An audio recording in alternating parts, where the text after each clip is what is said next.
Hi guys, and welcome to the Street Soccer Show, episode 13. Today's show, we are honoured to have the one and only Mr. Kent himself, Paul Andrews. I've known Paul for a number of years. He's a good friend, great mate, and you know, what does he not own in Kent? He's the owner of jobs in Kent, jobs in basically every job board that you can think of, Channel Radio, the Business Bunker Show. He's famous across the whole county. Everyone knows Paul Andrews, but he's here today to represent the brilliant job board that is jobsinkent.com. We've got Paul on the football pitch for the first time in a number of years. Really looking forward to seeing how he gets on. Obviously, we're going to sit down with Paul and learn a bit more about himself from his own words. You know, he's going to tell us from what he wants to tell us. You know, everyone's got an opinion of Paul in a good way, but he's going to sit down with me a bit later on and talk us through his history, what he gets up to on a day-to-day, and what he's going to be doing in the near future as well. But the football bit is what I'm really looking forward to. I really hope you enjoy today's programme. Thanks very much. See you in a moment. Okay, hi, and welcome to episode 13 of the Street Soccer Show. I am truly delighted to have on the programme the wonderful Mr. Paul Andrews. Paul, so good to see you. It's an absolute pleasure, Keith. I've been really looking forward to it. Well, that's very nice of you to say that. I mean, you are an exceptionally busy man, but I'm grateful for you to be here. No, it's a pleasure. On today's show, we just want to talk about, you know, what you're all about, Paul. So first of all, start off with your background. I mean, who you are. I mean, everyone in Kent knows who you are. I think that's fair to say. But for those aliens out there that might not have come across you before, do you mind us giving a background of who you are and what you're about? Yeah, I mean, how far back do you want to go? I'm old. Well, I'm the 1800s will be fine. Yeah. So, after we built the Ark, my background basically is in IT. Yeah. And I worked in IT for many years in different corporate settings. I worked in the nuclear industry for a while, in the oil and energy industry, and then in banking. And I left banking in the 1980s and set up a business and in consulting, basically, IT consulting and contract work, and that grew from there, really. Okay, and I mean, we got into touch a number of years ago. We did, yeah. I was running a recruitment business, and your background is recruitment as well. So was that? I think it was when you were running jobs in Kent at the time. Yeah, I was. I know you've been running it a long time, but kind of how did that come about in the first place? Jobs in Kent was interesting because we launched in 1999, actually, when really the internet, most people hadn't heard of it, and so it was a bit of a struggle. The idea was fairly straightforward, really. Right then, a company called Stepstone had just launched, and they'd launched a recruitment platform, a portal. Yeah. And I liked the idea, but I thought they got the idea wrong. Subsequently, they went bust, but they did. But people stood in. What they did with it is they had jobs on there all over the world, which was lovely, except that I figured most people change jobs within 10, 15 miles of where they live. Yeah. So that the concept of Jobs in Kent came out from that. And the interesting thing was everybody went, that's stupid. Why would you do that? The internet's global. Why would you have a local company on the internet? And I said, well, nobody said you couldn't. So that's where it came from. And the very first site went live in November 1999. Wow. So nearly 19 years now. Incredible. And so, I mean, you don't have too much involvement in the company now, is that right? Because I know you've got a lot going on. I've got people to run the company. Okay, great. I mean, and so how, in terms of, in your opinion, how has it evolved over that period of time? I mean, it must have been, the site back then to what it is today must be unbelievably different. Yeah, it is. And also, I mean, the industry itself is changing. Back then, nobody had heard of the internet, nobody had access to the internet. Selling recruitment advertising via that method was really difficult, even though it was vastly cheaper than magazines and newspapers, because people weren't used to it. Of course, fast forward 20 years and everybody's on the internet and there's millions of people competing with you. And basically we're in competition with Facebook and Google and people like that now. So we've had to innovate quite a lot. And in fact, we've literally just launched a new set of products, which have been 2 years in the making, which are a bunch of software tools to help people decide what kind of job suits them. And we've put a huge amount of effort into that and a huge amount of testing. And that's now in the thing called the CV Hub. Yeah. And basically you can go in and put some data in and it'll try to help tell you what kind of work you should do, how much money you should earn, and what kind of jobs are available to do that. So, have you gone into it yourself? I have, yeah. And what did that come out with? It's a retire. Worth nothing, retire. basically. Right, okay, Yeah. I'm going to definitely go on to that. I think everyone should go on to that, just out of Yeah. curiosity. Yeah. I mean, that sounds really interesting as a development. Yeah. I mean, obviously, you know my background as well. Yeah. When I used to run a job board for a little while Yeah. and been in recruitment for a long time. And I think the power of trying to just help people move on is a really interesting It one. is. I think every business out there is people-centric. It's all about the It individuals, is, isn't it? but we're in a really difficult situation at the moment, though, because we have, to all intents and purposes, full employment in the UK. I know there's still 1.4 million people unemployed, but there's 860,000 unfilled jobs. Yeah. And the skill shortage is getting worse by the day. It's getting harder and harder and harder to fill the jobs. Yeah. Absolutely right. And in terms of the Street Soccer Foundation, Yeah. I mean, we as you know, as a great supporter of ours, I mean, we work with those that are long-term unemployed, but Yeah. also those that are currently homeless, and through that kind of vulnerability that young Yeah. people might have. Yeah. Clearly, it must have resonated with you Yeah, in of some course. degree because of the way you've come on board, which has been brilliant. But do you mind kind of sharing with the audience kind of how we came about being not at involved all. together? Not at all. I mean, there's two parts to this, because I'm heavily involved with trying to get young people into the world of work anyway, and I do a lot of work in schools. We've had 2 events in schools this month already. I do a program called 3030, which you know because you've helped us with as well, in conjunction with the Federation of Small Business, and that's introducing students to the world of work and the world of careers and things like that. I'm also heavily involved with Young Enterprise and also the Kent Supported Employment Group.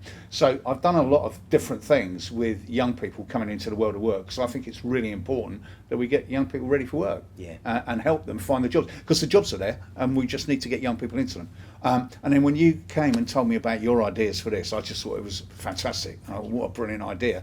And you're helping groups of people and you're using a method that they engage with. That's the main thing. Yeah. There's quite a few people out there that try to help young people in difficult circumstances, but it's kind of just, get a job kind of thing, and that's not ever going to work.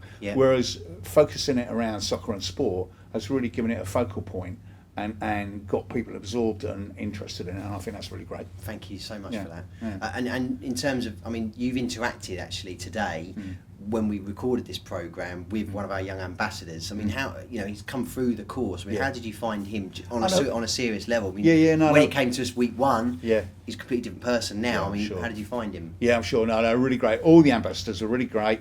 They presented themselves really well. Brilliant. They did loads. They made us feel welcome and comfortable. They taught us what they wanted us to do, and they were great fun as well. Superb. And they interacted really well. No, it's a great credit to the organisation. Oh, really, thank you very behind much. that. Yeah. Thank you. Well, all I was going to say is, so coming on to that point, we got you on the pitch, didn't we, for the first time in how long?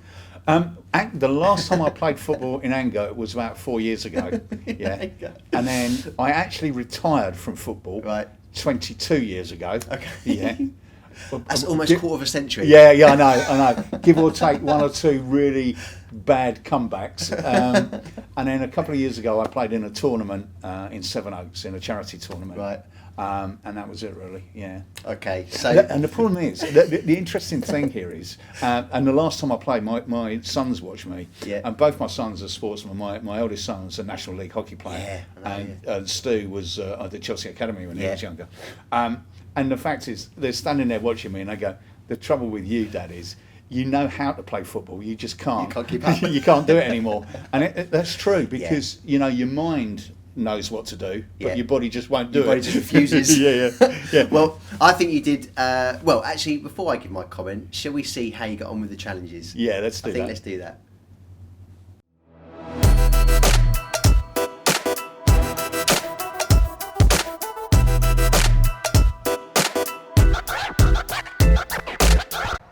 Okay, just a brief explanation. Our brilliant young ambassador, George Sutton, has gone and done his foot. He injured himself trialling a new challenge, and it didn't quite work out, and he's now injured himself, bless him. So we have instead brought a brilliant replacement in Andy Hitchcock, one of our other ambassadors. Fantastic guy. He's very generously agreed to join the programme and run the drills for today's episode with Mr. Paul Andrews. So, Andy, it's great to see you. No worries, always a pleasure, Looking forward Keith. to it? Yeah. Good stuff. Tell the guys a bit about yourself. Well, I'm Andrew. I play a lot of football myself. I actually play football with George himself. I also play with another ambassador, Kieran Ring.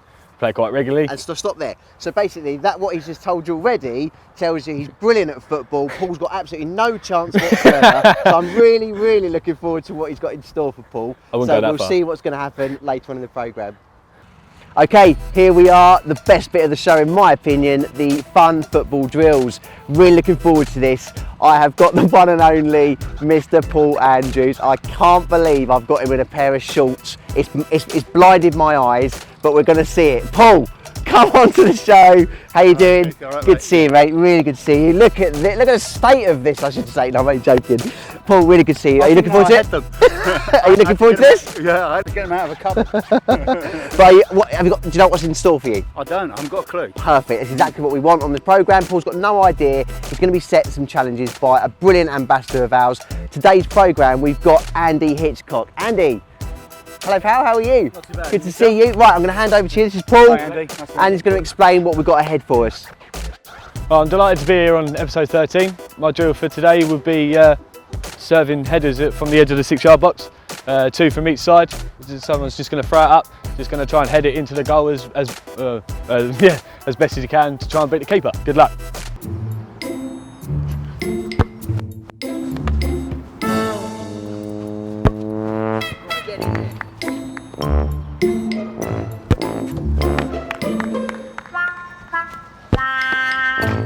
That's Shane.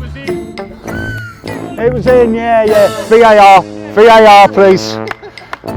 Right, the next challenge for Paul is you've got 2 servers on each side of the 6-yard box. You're going to serve it into him, let it bounce and try and volley it and score as many as you possibly can. Good luck.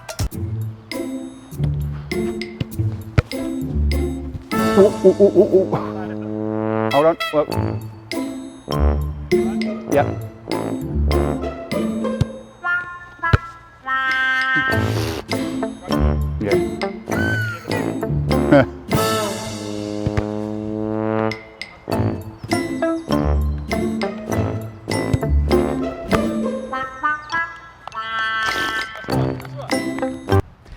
This is it, it's the Dizzy Penalty Challenge time. Really looking forward to this. Episode 13 with Paul Andrews.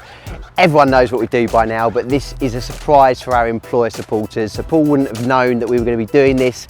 We're going to set him the challenge of a dizzy penalty. He spins round for 5 seconds, looking down at the floor, running around in a circle, then he sprints towards the ball and takes the penalty. First, he's got to make sure he stands up and actually is able to take the penalty. Second, to try and get it on target. And obviously third, if he can score. And our ambassadors have been unbeaten for a while. So let's see how Mr. Andrews gets on. It's going to be fun. Faster, fun!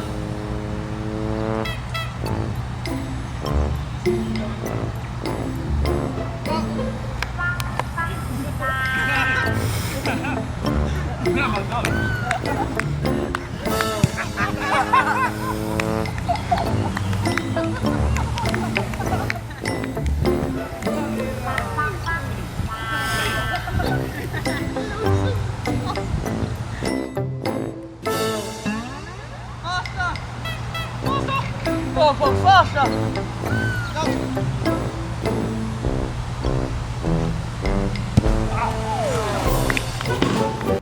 Okay, and just to remind the viewers, if the employer supporter and our young ambassador draw, effectively if they both miss the dizzy penalty or they both score the penalty, we get them to retake with a 1-step penalty to determine the overall winner.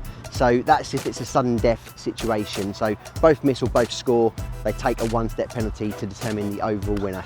Good luck everyone, let's see how we get on.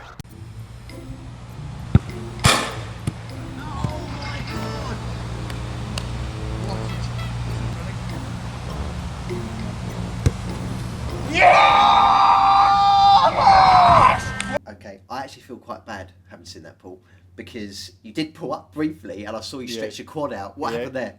Well, my ankle went over, and I'm so sorry. No, that's all right. I did say to you as well. Funnily enough, last night I woke up with a really bad attack of cramp as well. So I guess I was practicing for today. Yeah. Well, I think in general terms you did really, really well. Yeah. And apart from that, which has now completely overshadowed it. But no, it's good fun. I hope you enjoyed it. It was great fun. Yeah. Good yeah. stuff. It was great fun. I think this is what we try and do. This whole show's just a bit of fun. We want to sort of say a big thank you to all of our supporters, and we just sort of break the norm, get you out of your suit for one moment, get you on the pitch, show you obviously what we do, break down barriers with these guys, and through the power of football, that's what we're trying to do, make an impact with them. So coming back into the business side of things and your good self, I mean, having run jobs in Kent for such a long time, and I'm obviously aware, as many people watching this show will be, that you're involved with lots of different initiatives, either directly or indirectly, maybe as an advisor. I mean, you're a great advisor to us and me, which is really, I'm so grateful for that. But in terms of how do you deal with a day-to-day, Paul? I mean, because you genuinely are really busy. So how do you manage that as a process for those that are obviously running their own companies and maybe trying to obviously want to help other people? How do you manage your time appropriately and what to spend time on what? The real answer to that is badly. Okay. I suddenly, at 7 o'clock last night, I looked at my partner Amanda and I went, I'm supposed to be at a garden party tonight, and I completely forgot. And I'd done about 4 things yesterday. Right. So my diary's getting stupider and stupider and stupider as the days go past. Yeah. And if I had any brains at all, I'd hire a PA and get them to organise me. But I don't like being organised. That's the problem. I like to keep on the move and dodge and just dive. Be shocked by your morning's diary. That's where I'm meant to be. Yeah, exactly. Okay. So no, I tend to try and fit it all in, as you kind of alluded to quite nicely. I don't do any work actually. Yeah, I have people that work for me. You're very good at delegating. Yeah, and I'm one of my major skills is delegation. Yeah. So I tend to float around doing stuff, but I'm not bogged down in doing day-to-day operational work. What you do though, and exceptionally, and I'm a massive fan, and loads of people will listen into it, is the Business Bunker Show. Yeah, sure. I mean, would you mind touching briefly on that? I mean, No, absolutely. Where did that come about, and what are your plans for it? Yeah. Very briefly, because it was a long story. I started the Business Bunker Show in a fit of pique 10 years ago now. And I did it. I was a guest on a radio show, allegedly talking about business, and they went off chatting about The Apprentice. Right. I think it's got nothing to do with business. And I made a point on the show that business actually in this country, there's 5.7 million businesses, and 5.5 million of them are small. Yeah, but people only ever talk about big corporate businesses. What about all the women and men that run small companies, small businesses? Why don't we talk about them? And everybody kind of went, yeah, that's a good idea, but it will never work on the radio. And that's like a red rag to a bull with me. Yeah, so I started the Bunker Show as a show to focus on small and medium-sized businesses. Now, originally it was businesses in Kent, and we still fairly much focus on businesses in Kent, but we get listeners all over the world. Regular listeners on the east coast of the US, Turkey, Luxembourg, France, and they tweet in and they ring in and they ask questions and stuff like that. It's great fun. Really good fun. Yeah. And in that regard, in terms of a bit like a final maybe statement for those that are watching again, in business, I mean, have you got kind of general advice to maybe, I guess, the younger generation that might be looking at this as well? You know, obviously through our ambassadors that they link with other people. Is there any advice that you might be able to give people that are thinking about, maybe they've got an idea or a passion of theirs, but it's that nervousness about, how do I do this? What do I do first or next? And should I do it? Is it, maybe go and get a job first or learn some on-the-job experience? I mean, what would you kind of give people that are thinking about? Yeah, all of those. Oh, right, okay, great. My overriding experience for this, especially now, because things are changing. We live in a different world now to the one I grew up in, let alone previous generations to me. Yeah. And the pace of change is changing. I've got a stat for you. Here's the thing. I love stats. I like this stat. Do you know that currently 61% of young people at school will do a job that hasn't yet been invented? That's crazy. Which is crazy when you think about it, but the pace of change is like that. So my advice in general is do anything. Yeah. Do something, try it, and then kind of evolve, move with it, grow with it, change with it. Yeah. Don't worry about, people think about careers and things like that, but even if you're on a career path, like you work for a law firm or something, that's going to change. As the world unfolds, just as a classic example, GDPR has just come in. Yeah. It wasn't here last year. It's a new area. Somebody's got to look at it. There will be court cases about it. It's an area of law that you can change. So things change all the time. So no matter what kind of career you go into, you've got to continually develop anyway. So there's no problem with trying something, it not working, and trying something else. Great advice. You know, Yeah. and it's a process of evolution as far as I'm concerned. Yeah, brilliant. Yeah. Paul, brilliant advice. Thank you so much. Pleasure. It's a Yeah. real pleasure to have you on the Yeah. show. Appreciate your support as always. Hope you've enjoyed it. Fantastic, insightful interview with Paul Andrews. You saw him on the pitch as well for the first time in almost a quarter of a century. But really hope you enjoyed the programme. We'll see you again next time.